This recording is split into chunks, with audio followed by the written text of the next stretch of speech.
17 मार्च से 20 मार्च तक दिल्ली के रामलीला मैदान में वर्ल्ड सूफी फोरम का आयोजन किया जाएगा। इस दौरान देश ही नहीं दुनिया भर के उलेमा मौजूद रहेंगे। सूफी फोरम का मकसद उन देशों को आईना दिखाने का है जहां कत्लेआम मचा हुआ है। हिंदुस्तान के मुसलमान सूफी तरीके से अमन और शांति का पैगाम देंगे। ऑल इंडिया उलेमा मशाइख बोर्ड इसका आयोजन कर रहा है। जी मीडिया संवाददाता सैयद अब्बास ने ऑल इंडिया उलेमा मशाइख बोर्ड के प्रेसिडेंट हजरत मौलाना सैयद मोहम्मद अशरफ से खास बातचीत की है। इस खास मुलाकात में आपका इस्तकबाल है। मैं हूं सैयद अब्बास मेहदी। मेरे साथ हैं इस वक्त ऑल इंडिया उलेमा मशाइख बोर्ड के सदर हजरत मौलाना सैयद मोहम्मद अशरफ चौचवी साहब। हजरत आपका बहुत बहुत इस्तकबाल है। हजरत किसी तारुफ के मोहताज नहीं है। हजरत की शान में अगर मैं कुछ कहूं तो बिल्कुल वैसे ही होगा जैसे आफ्ताब को चिराग दिखाना है।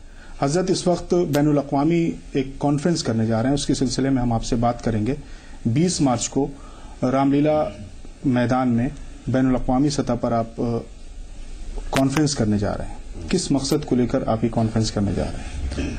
हमारा वर्ल्ड सूफी फोरम करने का जो मकसद है, पूरी दुनिया को अमन का पैगाम, मोहब्बत का पैगाम, मसावत का पैगाम, जो इस्लाम की रूह है, जो इस्लामी तालीमात का जिंदगी में असर नजर आता है, वो सूफिया कराम को देखने के बाद उसका अंदाजा होता है।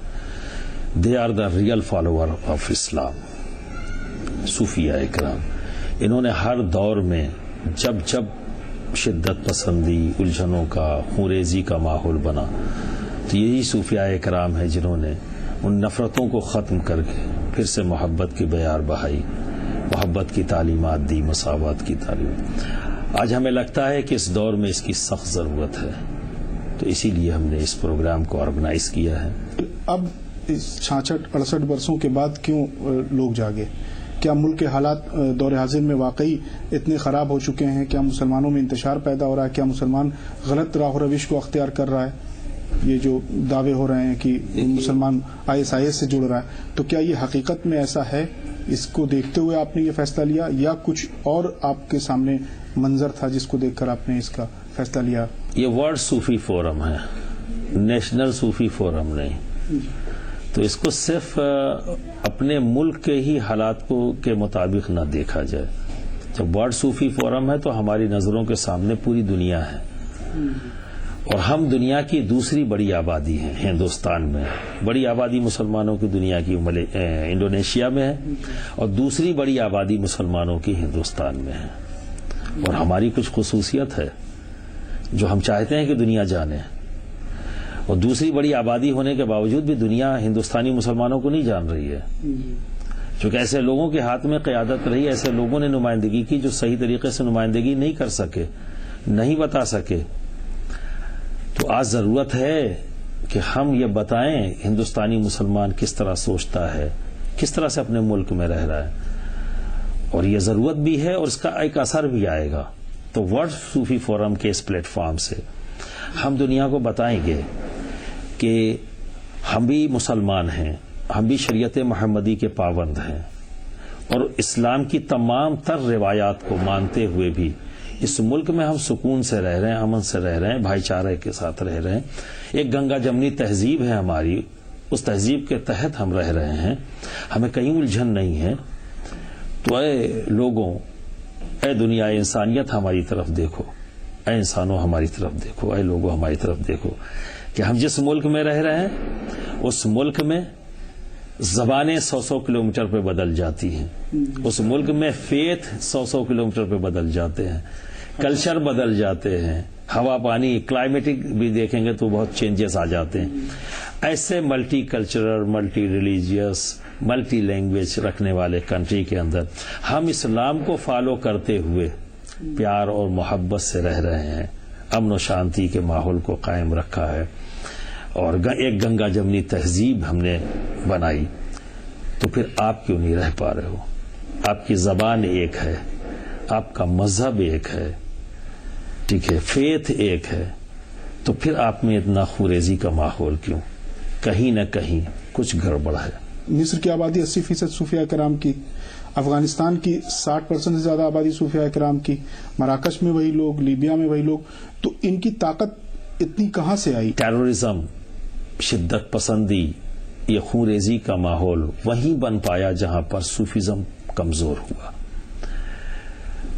اور جہاں جہاں کمزور ہوا ہے اور جیسے جیسے کمزور ہوتا گیا ویسے ویسے وہاں پر شدت غالب آئی، ریڈیکلائزیشن ہوا یوتھ کا، اور وہاں پر خونریزی کا ماحول بنا۔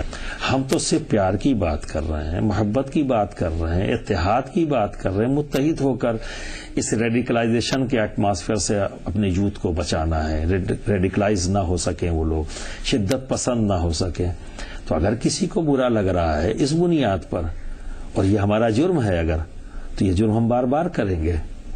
ہم اپنے ملک کو آگ نہیں لگنے دیں گے جیسے کہ اور جگہ لگی ہوئی ہے۔ وجہ تو سمجھ میں آ چکی ہے، اور سبھی جان رہے ہیں کہ کون پیسہ دے رہا ہے، کہاں سے طاقت مل رہی ہے، اس کے پیچھے کیا کیا ہو رہا ہے۔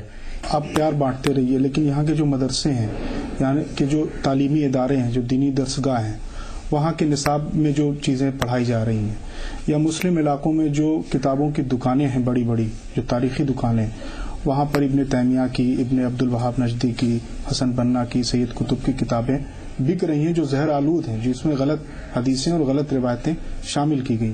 تو کیا اس کے لیے بھی کوئی تیاری ہے کہ مدرسوں کے نصاب کو ٹھیک سے کیا، جو اسلام کی تاریخ ہے، جو اسلام کی تعلیم ہے، جو اسلام کی تہذیب ہے، جو اسلام کے پیغامات ہیں، جو سرکار دو عالم صلی اللہ علیہ وسلم کے اخلاق، کردار، ان کی سنت کی تعلیمات ہیں، اس کو پڑھایا جائے، نہ کہ ابن عبد الوہاب نجدی کو پڑھایا جائے، ابن تیمیہ کو پڑھایا جائے، جو من گڑھنت حدیثیں ہیں، جو زہر آلود ہیں۔ تو اس کے لیے کوئی لاہ عمل ہے آپ کا؟ ہاں، اسی میں ہی شامل ہے۔ جب صوفیزم کو پروموٹ کرنے کی بات ہم کر رہے ہیں تو پروموشن ہوگا کیسے؟ پروموٹ صرف کیا کانفرنس سے ہو جائے گا یا تقریروں سے ہو جائے گا؟ پروموشن کی بات ہی یہی ہے کہ صوفیوں کی باتیں مدارس تک پہنچے، صوفیوں کی باتیں یونیورسٹیز اور کالج کے ذریعے اسٹوڈنٹس تک پہنچے، مدارس کے ذریعے ان کے اسٹوڈنٹس کو پہنچے۔ تو جن کو پڑھایا ہے ان کا رزلٹ تو ہم دیکھ چکے ہیں، اب صوفیوں کو پڑھا کے دیکھو تو رزلٹ اس کا کیا نکلے گا۔ انشاءاللہ تعالی ہندوستان میں محبت کے پھول اتنے کھلیں گے کہ طبیعت خوش ہو جائے گی۔ آپ کو لگتا ہے ہندوستان میں ISIS کے حامیوں کی تعداد کافی ہے؟ جب شدت پسندی کے لٹریچرز بچوں کے ہاتھ میں آئیں گے، چاہے جس طرف سے بھی آ رہے ہوں، نیٹ کے ذریعے آ رہے ہوں یا اگر کہیں مدرسوں کے ذریعے پہنچائے جا رہے ہیں، اور اس طرح کے لوگوں کے جب لٹریچر ہاتھ میں ہوں گے تو پھر یہ بعید نہیں کہ ایسی فکریں ہندوستان میں بھی آ جائیں۔ میں یہ کہتا ہوں کہ آئی ہیں یا نہیں آئی ہیں اس پر بحث سے بہتر یہ ہے کہ وہ نہ آ سکے۔ ہمیں ایسا ایٹماسفیئر بنانا ہے، اپنے یوتھ کے ذہن کو اس طرح کا بنا دینا ہے کہ ان فکروں کو آنے سے پہلے ہی وہ رن آؤٹ کر دے۔ ISIS یہ اسلامک نہیں، ان اسلامک ہے۔ القاعدہ یہ اسلامک نہیں، ان اسلامک ہے۔ بوکو حرام، الشباب، النصرہ، اس طرح کی جتنی بھی تنظیمیں ہیں، طالبان، یہ اسلامک نہیں، ان اسلامک ہے۔ اور یہ اس کے ذہن میں اگر آ جاتی ہے، اس کو ایکسیپٹ کر لیتا ہے، تو جب محبت کی تعلیم عام ہوگی تو لا محالہ یہ انسانی فطرت ہے، کوئی نفرت کو پسند نہیں کرتا، سبھی کو محبت چاہیے، محبت بانٹنا بھی چاہتا ہے۔ لیکن اگر تعلیم غلط مل جائے، ذہن غلط بنا دیا جائے، اسی کو ہی صحیح کر دیا جائے، ٹھیک ہے، آئیڈیالوجی بنا کر، تو پھر دقت ہوتی ہے کہ اب آدمی کو احساس ہی نہیں ہو رہا ہے کہ ہم نے غلط کیا ہے، اسے لگتا ہے کہ میں دین کی خدمت کر رہا ہوں، میں اسلام کی خدمت کر رہا ہوں۔ تو جب اس غلط چیز کو ہی وہ اسلام کی خدمت سمجھنے لگے گا تو پھر وہ واپس نہیں آئے گا۔ تو ہمیں ان آئیڈیالوجیز کو ہٹ کرنا ہے اور اس کی جہاں صوفیزم کو پروموٹ کرنا ہے۔ انٹرنیشنل صوفی کانفرنس جو آپ کر رہے ہیں، تو اس میں اگر مکمل اور جامع الفاظ میں اگر آپ سے پوچھا جائے کہ اس کا مین مقصد کیا ہے، اہم مقصد کیا ہے، بنیادی مقصد، تو اس کا ایک لائن میں اس کا جواب؟ دنیا سے آتنکواد کا خاتمہ اور اس کے مقام پر محبت کے پیغام کو عام کرنا، اور ہماری مشن یہی ہے کہ محبت کا پیغام عام کرنا ہے، جہاں تک پہنچے وہاں تک ہم پہنچانے کی کوشش کریں گے۔ اور اسی کے ساتھ اس بلیٹن میں بس اتنا ہی۔ آگے ضرور دیکھیے سب سے بڑے گرہن پر سب سے بڑی بحث۔